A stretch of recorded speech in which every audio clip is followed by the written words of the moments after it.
आप सभी को प्रणाम।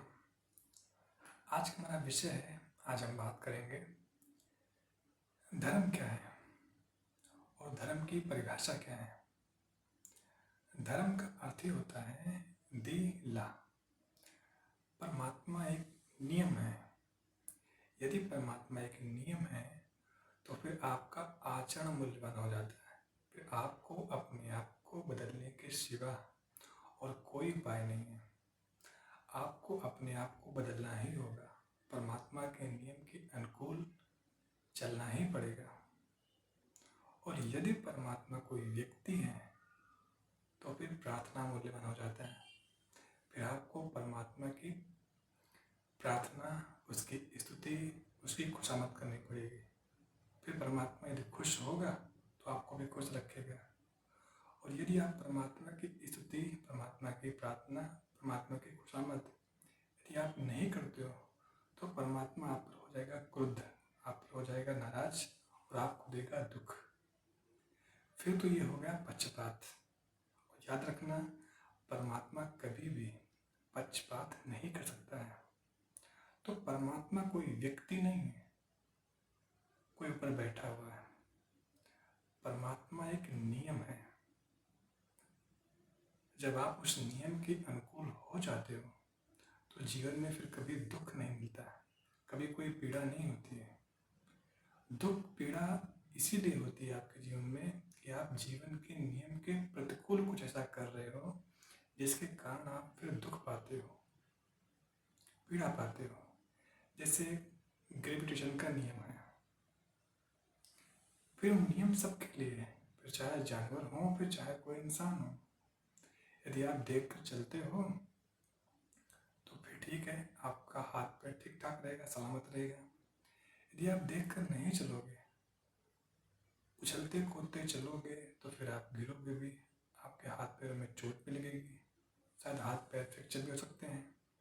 फिर आप यह नहीं कह सकते हो कि हे प्रभु, हम आपकी इतनी खुशामद करते हैं, इतना प्रार्थना करते हैं, इतना पूजा करते हैं, फिर आपने हमको चोट क्यों पहुंचा दिया। इसीलिए सारे धर्म ग्रंथों में परमात्मा को नियम की तरह रखा गया है कि आप देख कर चलो। सारे महापुरुषों ने उस परमात्मा को एक नियम की तरह ही रखा है। और जब तक आप उस नियम के अनुकूल नहीं हो जाते हो तब तक आप जीवन में दुख और पीड़ा पाते रहोगे। एक व्यक्ति दुखी है तो आप देखना, जीवन में कहीं ना कहीं हो सकता है कि वो व्यक्ति जीवन से लड़ रहा हो, इसी कारण वो दुख पा रहा हो। और एक व्यक्ति यदि खुश है, प्रसन्न है, तो आप देखना, गौर करना, निश्चित वो व्यक्ति कहीं न कहीं परमात्मा के नियम के अनुकूल है।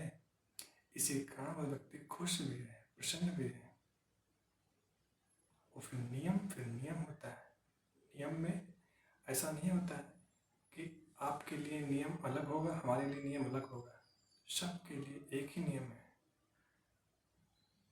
इसीलिए परमात्मा को कहा गया है सुखस्य मूलम धर्म। यदि आप सुख में हो तो आप धर्म में हो, यदि आप दुख में हो तो इसका मतलब है आप धर्म से कुछ अलग कर रहे हो, इसी कारण आप दुखी हो, आप परेशान हो। तो आपको धर्म के अनुकूल हो जाने का मतलब इतना ही होता है कि परमात्मा की धारा के साथ में एक हो जाना है। और जब आप एक हो जाओगे तो जीवन में कभी कोई दुख, कोई पीड़ा नहीं होने वाली है। चीन में एक बहुत बड़े सदगुरु हुए, दार्शनिक हुए, उनका नाम था लाओ त्सु। उन्होंने परमात्मा को ताओ कहा। ताओ यानी क्या? एक नियम। जब आप उस नियम के अनुकूल हो जाओगे तो कोई दुख नहीं, कोई पीड़ा नहीं। फिर सारे धर्म ग्रंथों में, सारे महापुरुषों ने उस परमात्मा को नियम की तरह ही रखा है। वेदों में उसको बोलते हैं रित, महावीर स्वामी बोलते हैं उसको धर्म, बुद्ध बोलते हैं उसको धर्म, नानक देव उसको बोलते हैं हुक्म, संत कबीरदास उसको बोलते हैं सुरति, जीसस बोलते हैं किंगडम ऑफ गॉड। वो परमात्मा एक नियम ही है और हर व्यक्ति को उस नियम के अनुकूल चलना ही पड़ेगा। जब तक आप नहीं चलोगे तब तक आप परमात्मा से लड़ रहे हो। आपके भीतर फिर आपका आम, आपका कर्ता बैठा हुआ है केंद्र में। जिस दिन आपका आम गिर जाता है, आपका कर्ता गिर जाता है, तो सही अर्थों में आप परमात्मा के साथ में एक हो जाते हो। जब आप परमात्मा से अलग हो जाते हो, इसका मतलब यही हुआ कि आपके भीतर वो आम पैदा हुआ, वो अहंकार पैदा हुआ। वो अहंकार जब पैदा होता है तो इंसान कहता है कि हम इस सागर से अलग हैं। वो अपने आप को सागर से अलग मानता है। यही कारण भी है कि वो इंसान दुख भी पाता है, पीड़ा भी पाता है। जब कोई व्यक्ति उस सागर के साथ में एक हो गया तो फिर दुखी क्यों होगा, परेशान भी क्यों होगा? फिर वो लड़ता नहीं है। यही चीज रामकृष्ण परमहंस कहते हैं कि जब भक्त अपने आप को नाव में सवार करता है तो पतवार नहीं उठाता है, वो परमात्मा रूपी हवा जिधर ले जाना चाहता है उधर लेके चला जाता है। फिर वो लड़ता नहीं है। आप लड़ते हो इसीलिए क्योंकि आप परमात्मा से ज्यादा समझदार मालूम होते हो। याद रखना, जहां आप लड़ते हो वहीं आपके भीतर पैदा होता आम। नदियां भी पहुंच जाती हैं सागर तक, पर इंसान नहीं पहुंच पाता। क्यों? क्योंकि इंसान चीजों से लड़ता है, क्योंकि इंसान के भीतर होता है एम्बिशन, महत्वाकांक्षा। और महत्वाकांक्षा व्यक्ति जो होता है वो कभी शांत नहीं हो सकता है, वो लड़ेगा ही लड़ेगा। क्योंकि उसके भीतर होती है डिजायर, उसके भीतर होती है कामनाएं, अपेक्षाएं जो पूरी होती नहीं है। फिर पूरी नहीं होती है तो फिर वो इंसान होता है दुखी और परेशान। फिर कहता है परमात्मा ने हमारे जीवन में दुखी क्यों लिख दिया? परमात्मा किसी के जीवन में दुख और किसी के जीवन में सुख क्यों लिखेगा? परमात्मा ऐसा पक्षपात क्यों करेगा? परमात्मा कभी भी पक्षपात नहीं करता है। इस बात को स्वीकार करना। हम दुखी हैं तो इस बात को भी स्वीकार करना कि जीवन में हम कुछ न कुछ ऐसा कर रहे हैं जिसके कारण हम दुख भी पा रहे हैं। आपके जीवन दर्शन में ही कोई ना कोई भूल हो रही है। उस अपने ढंग को बदलो। जब तुम्हारा ढंग बदलेगा, तुम्हारा दृष्टिकोण, जो तुम्हारा पर्सपेक्टिव है, जिस दिन वो बदल जाएगा, अपने आप तुम्हारा जीवन बदल जाएगा। आप अपने आप को बदलना चाहते ही नहीं हो। आप चाहते हो मैं तो बदलने वाला नहीं हूँ, परमात्मा बदले। तो परमात्मा तो बदलने वाला है नहीं। और यदि आप परमात्मा से लड़ोगे, प्रकृति से लड़ोगे, तो जीतेगी तो प्रकृति ही, परमात्मा ही। आप तो हारोगे। आपका बार बार आपका मैं, आपका आम, आपका अहंकार जब टूटेगा तो फिर आपको पैदा होता है दुख और पीड़ा। तो ऐसा काम ही क्यों करते हो? संत हो जाने का मतलब इतना ही होता है कि कोई व्यक्ति परमात्मा के नियम के अनुकूल हो गया। और जो व्यक्ति परमात्मा के नियम के अनुकूल हो जाता है, ऐसे ही व्यक्ति को कहा गया है संत। और जो व्यक्ति परमात्मा के नियम के अनुकूल नहीं हो पाता है, वो केवल परमात्मा से लड़ता ही है, धारा से लड़ता है, धारा के साथ में एक नहीं हो पाता है, तो फिर वो इंसान दुख तो पाएगा, पीड़ा भी पाएगा, परेशान भी रहेगा। यहाँ सब कुछ अपने अपने नियम से गतिमान है।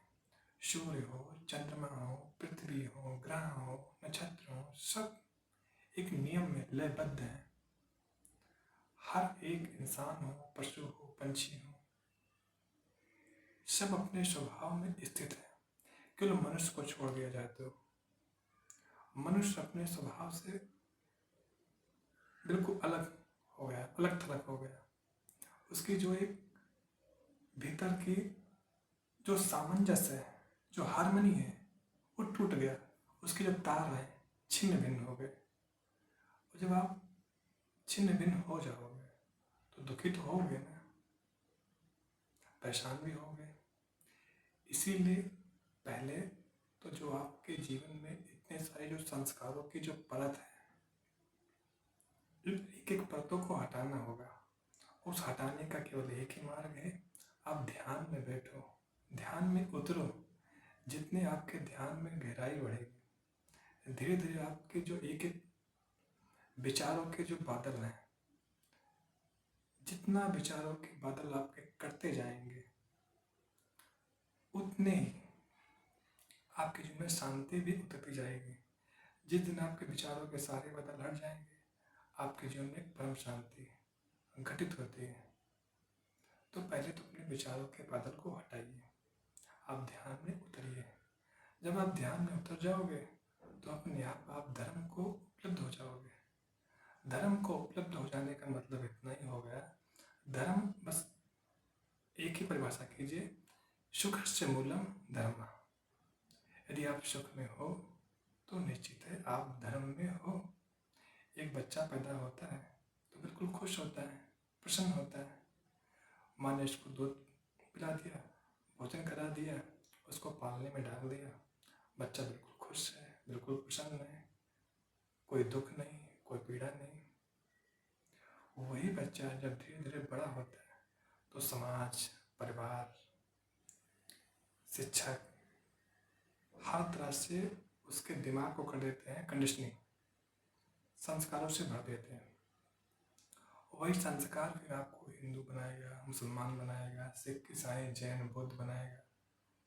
वही फिर आपको उलझाता भी है, भटकाता भी है, फिर आप दुखी भी रहते हो। नेचर में कोई भी प्राणी दुखी नहीं है, इंसानों को छोड़ दिया जाए तो, क्योंकि इंसानों में दुख पैदा होने का कारण यही है, क्योंकि इंसान अपने स्वभाव से बहुत दूर निकल आया। इसीलिए सारे धर्मों में कहा गया आपको अपने उस स्वभाव को उपलब्ध हो जाना है। जिस दिन आप अपने स्वभाव के साथ में एक हो जाते हो तो आप परमात्मा के साथ में एक हो जाते हो। बस आज में यहीं तक, मिलते हैं एक दूसरे वीडियो में एक दूसरे विषय के साथ। आप सभी को हरि ओम, प्रणाम।